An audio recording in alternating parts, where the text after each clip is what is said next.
Assalamualaikum warahmatullahi wabarakatuh. Salam sejahtera kepada semua. Terima kasih kepada yang bersama dalam sesi ini dan juga terima kasih kepada yang telah kongsikan video ini kepada rakan-rakan dan juga ahli keluarga kita yang mungkin ada antara mereka yang tercari-cari bagaimanakah step ataupun cara untuk menyediakan educational planning bagi anak-anak kita, insya-Allah. Okey.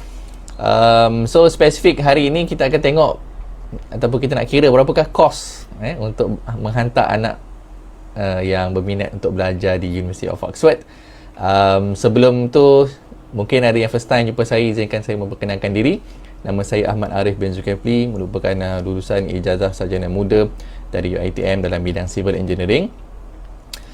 Dan untuk professional qualification, saya memiliki Syariah Registered Financial Planner bersama dengan MFPC dan currently bersama dengan Phillip Capital Management sebagai Senior MR1. Okey, ini adalah profil saya. Dan sedikit disclaimer, okey, so sesi ini tidak memberikan sebarang investment advice dan juga sesi ini tidak memberikan sebarang financial planning advice dan this is not a buy or sell call.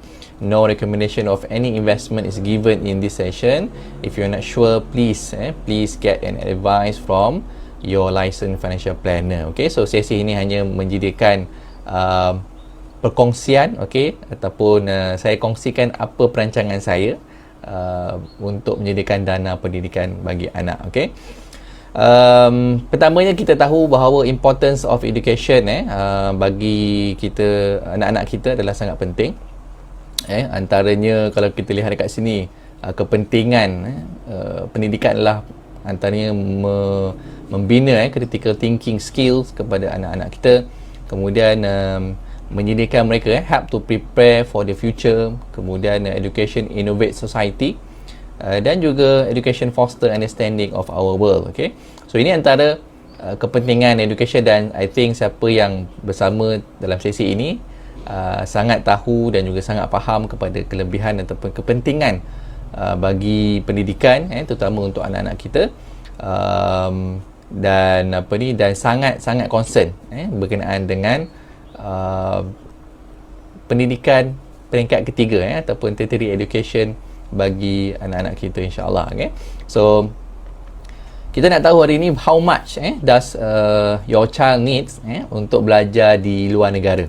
Mungkin ada yang berminat untuk hantar ke Stanford University, MIT, Massachusetts Institute of Technology, ataupun ke Oxford, ataupun ke Harvard, ke California Institute of Technology, ataupun ke Cambridge. So mungkin ada favorite masing-masing, tapi spesifik saya nak cuba tunjukkan contoh hari ini. Kita akan lihat kepada Oxford University lah, sebab setiap universiti ni dia mempunyai yuran yang berbeza, kos yang berbeza, dan juga tempat yang beza lah. Yang Stanford, MIT dengan California ni dekat US, Oxford dengan Cambridge dekat UK. So saya ambil contoh dekat hari ni, kita gunakan University of Oxford. So berapakah anggaran yang anda rasakan kos untuk hantar anak ke Oxford University? Adakah RM100,000 cukup untuk membayar yuran pengajian di Oxford? Okay, atau adakah 200,000? Atau berapakah anda rasa amount yang diperlukan untuk menghantar anak ke University of Oxford? So anda mungkin boleh komen pandangan anda.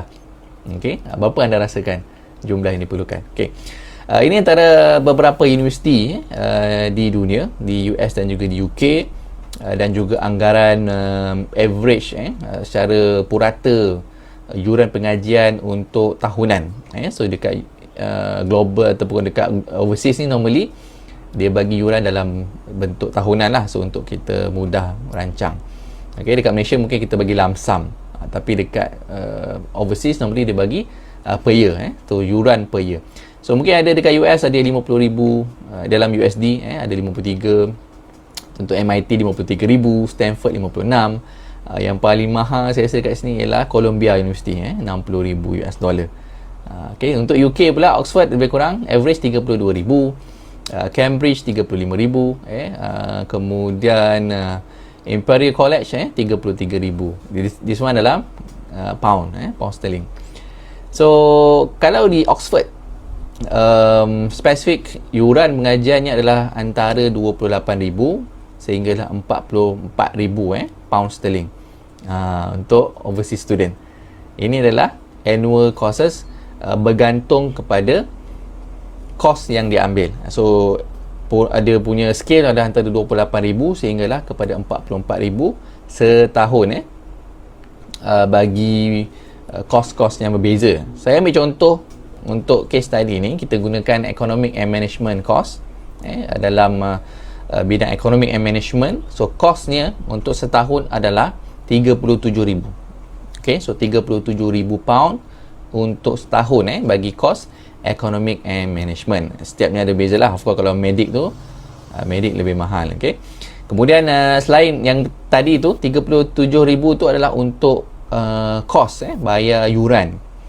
Manakala living cost adalah berbeza. Living cost bergantunglah kepada cara kita spend, macam mana kita cara kita tinggal di sana. So dia bagi anggaran, University of Oxford ni bagi living cost breakdown. Anda boleh nampak kat sini. So anggarannya yang lower range adalah lebih kurang 1,290 pound sebulan. Sini untuk monthly. Upper range sehingga 1,840 pound. So ada range dekat situ, yang paling rendah dan yang paling tinggi. So maybe kalau kita nak buat anggaran tu, boleh gunakan this range lah untuk living cost. This one untuk food, accommodation, personal item, social activity, study cost and others. Okay, so ini yang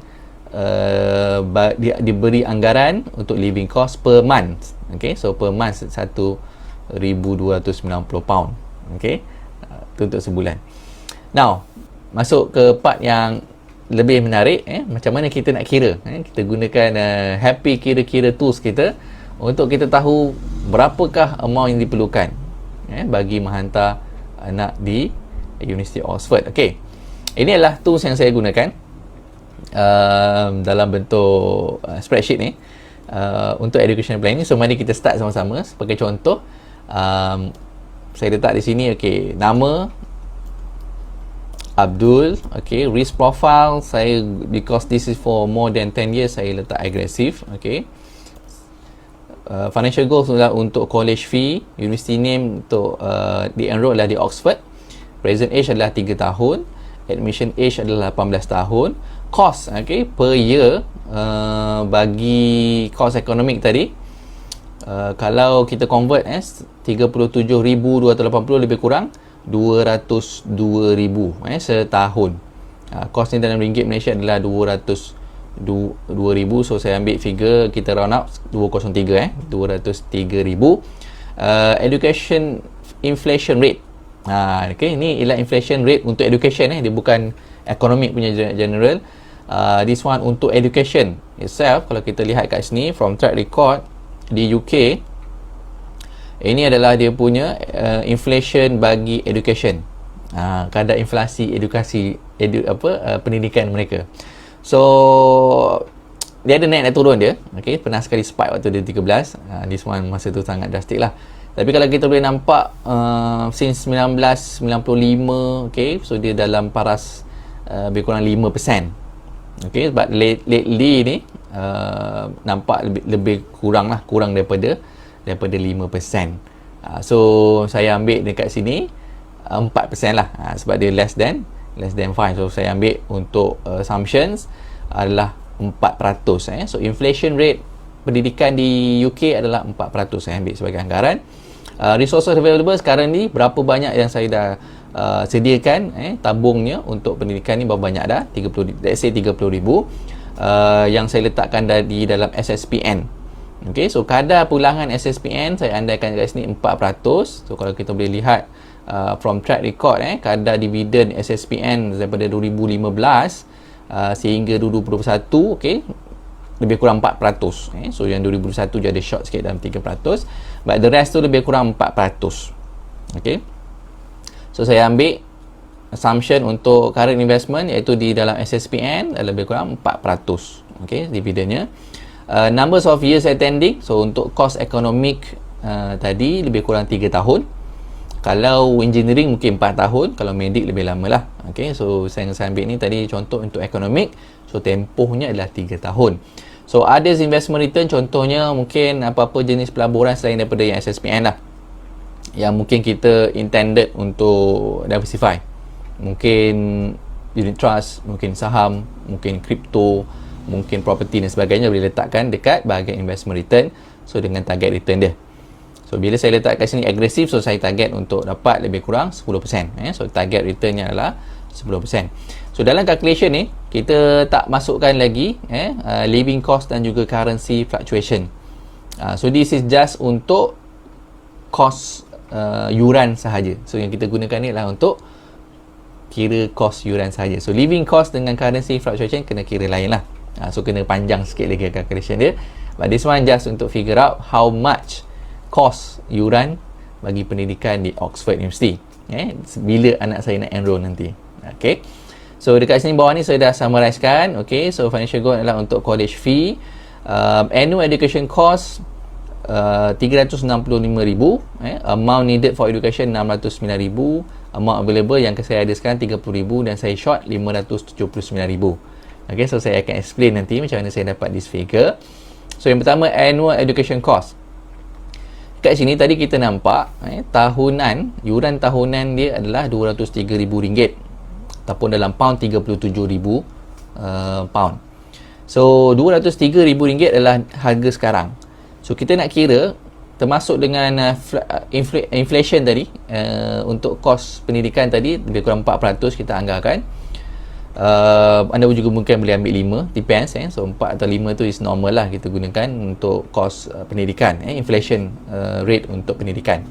So daripada 200,000 sekarang, 15 tahun lagi, so anak saya umur 3 tahun, dia nak masuk nanti enroll umur 18 tahun, ada 15 tahun, kos tahunannya dijangka menjadi 365,000. Okay, so itu yang dimaksudkan dengan FV dekat sini, future value ataupun future cost tahunan yuran pendidikan di Oxford.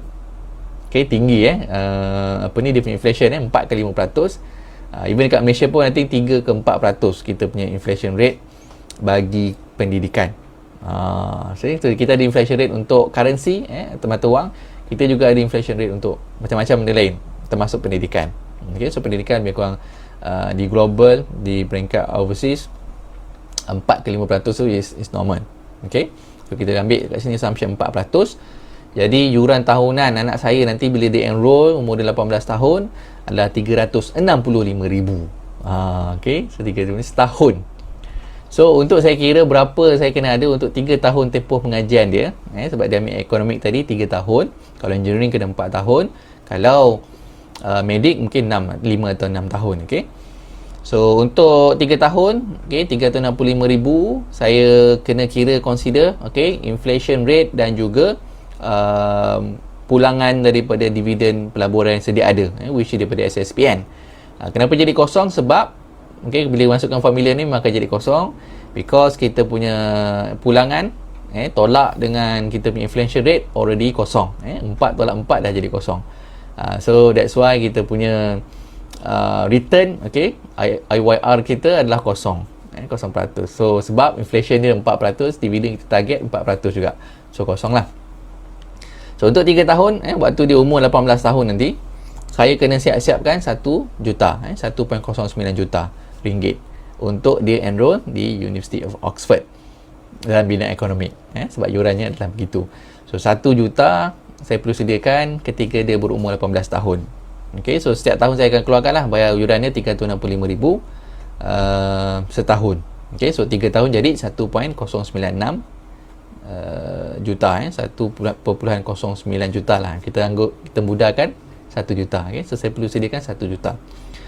Kemudian kita kira discount calculation. Okay, so since kita ada investment dalam SSPN tadi yang memberi pulangan 4%, dan sekarang umur dia 3 tahun.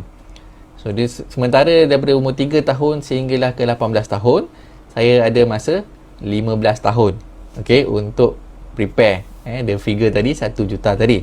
So kalau saya labur dalam SSPN yang potentially bagi 4% tadi, saya perlu ada sekarang lump sum, okay, 609,000. Okay, so meaning saya nak sediakan 1 juta, saya perlu letak sekarang lump sum 609,000 dekat tempat yang beri pulangan 4% tadi, okay, selama 15 tahun. So biar ada compounded lah, okay, 609,000. Tapi tadi saya ada resources available, 30,000. okay, so kita minus lah 30,000 sebab yang dah ada sekarang 30,000. So sekarang kalau saya nak kena sediakan lump sumnya adalah 579,000. Kalau melabur dalam yang current investment tadi, dalam SSPN tu saya kena ada 579,000. Okay, so sebab kita ada 15 tahun lagi baru boleh dapat the figure 1.09 juta tadi. Okay, so kalau saya mula lambat, katakanlah umurnya dah meningkat 5 tahun, baru saya nak start sediakan, amount dia akan meningkat. Okay, dekat sini, okay, 5 tahun. So kalau 3 tahun, kita ada tempoh yang lebih panjang, amountnya lebih kurang, lebih rendah sikit lah. So kalau kita start lambat, ada lagi banyak yang kita perlu sediakan.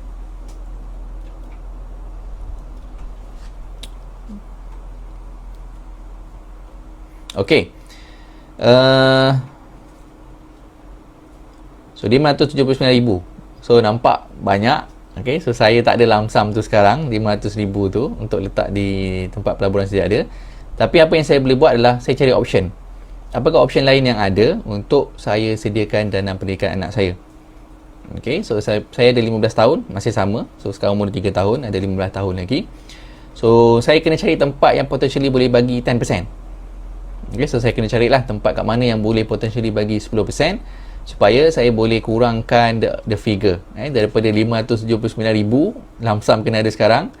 Okay, so kalau saya cari tempat yang boleh bagi pulangan 10%, the current value yang saya perlu asingkan untuk tabung pendidikan anak adalah 138,000. Okay, so itu maksud calculation dia. So present value saya kena ada sediakan sekarang 138,000, invest dekat tempat yang boleh potentially bagi 10% setahun selama 15 tahun, dan boleh mendapat potensi pulangan 579,000 tadi. Okay, boleh dapat 579,000. Jika tak ada lump sum 138,000 sekarang, apa yang saya boleh buat adalah saya masukkan secara bulanan. Maknanya saya asingkan secara tahunan saya asingkan 18,000 untuk tabung anak saya. So setahun kena asingkan 18,000, masuk dekat tempat yang boleh potentially bagi 10% tadi selama 15 tahun. Okay, so still sama, boleh dapat the figure 579,000. Tapi kena consistently every year lah. So masuk every year kat sini, setiap tahun kena asingkan 18,000 selama 15 tahun tadi, untuk sediakan yuran ke Oxford. Okay, so kalau nampak yearly nampak macam banyak, so kita boleh breakdown dia kepada monthly. Okay, so kalau monthly, so maknanya saya setiap bulan kena asingkan 1,500 untuk tabung pendidikan anak saya. Okay, so untuk education planning anak saya asingkan setiap bulan 1,500. So 1,500 every month, paksa tolak 1,500. Okay, so this is for Oxford. So this is for my child fees to Oxford. So asingkan siap-siap 1,500 setiap bulan selama 15 tahun, dan dengan target potential return tadi 10%. Hopefully by the 15 years tu dapatlah kita sediakan shortfall tadi yang diperlukan, 579 tadi, dan dapatlah enroll ke University of Oxford. So this is how kita plan ataupun kita rangka macam mana untuk kita hantar anak kita ke University of Oxford, ataupun any university pun boleh, as long kita tahu berapa yuran yang ada sekarang. Dan kita masukkan faktor inflasi pendidikan, kita masukkan berapa figure amount yang kita ada sekarang, dan how much kita boleh dapat, how much yang kita perlu sediakan bagi tabung pendidikan anak kita nanti. Okay, so kepada anda yang mungkin perlukan guide, anda boleh PM saya boleh tunjukkan macam mana kita nak rangka tabung pendidikan anak kita, regardless anda nak hantar ke universiti mana, kita boleh rancang daripada sekarang. The best thing is kalau kita start awal, maka dia punya monthly commitment ni ataupun kita punya monthly tabung kita tadi, kita nak asingkan tadi lebih kurang. So kalau kata dia dah start umur 5 tahun, okey, baru nak start tu jadi 1,900, tadi 1,500, kalau sekarang dah 1,900. Katakan umurnya dah 8 tahun baru kita nak start sediakan, so kita kena asingkan setiap bulan lebih tinggi, dia jadi 3,000 setiap bulan. Okay, so this is why kita kena start daripada awal, agar dia punya modal kita tiap bulan tu kurang sikit komitmen. So maknanya kalau dia umur setahun baru setahun, kita dah start menjadikan dana persaraan, dana education dia, so amountnya lebih rendah, 1,100. So yang penting lah untuk kita start early, the earlier kita start, the amount tu akan lebih kecil. Dan the komitmen tu tak setinggi kalau kita start lambat. So start lambat adalah menjadikan kita punya monthly komitmen tu lebih tinggi. Okay, so daripada 1,100 ada yang boleh jadi sampai 3,000, so 3,000 sebulan. So kalau kita start earlier, kita ada masa untuk let the kita punya tabung tu compounding, let it grow, dan juga ready by the time kita nak enroll anak kita ke universiti pilihan kita. Okay, so thank you so much pada anda yang join sesi ini. Saya harap anda mendapat sesuatu yang bermanfaat, sesuatu yang baru dalam anda merangka ataupun merancang bagi menyediakan education planning bagi anak-anak anda. Dan jangan lupa untuk kongsikan video ini. Mungkin ada yang sedang tercari-cari, nak dapat idea, tak tahu macam mana nak sediakan tabung pendidikan anak. This is the guide. Okay, dan kalau anda perlukan maklumat lebih lanjut dan panduan, anda boleh PM saya dan kita boleh go through sama-sama untuk kita sama-sama work out how much we need to spend, to exclude every month untuk kita menjadikan tabung pendidikan anak kita, insya-Allah. Kita jumpa lagi dalam sesi yang akan datang dalam tajuk yang beza, dan saya akhiri dengan Assalamualaikum warahmatullahi wabarakatuh.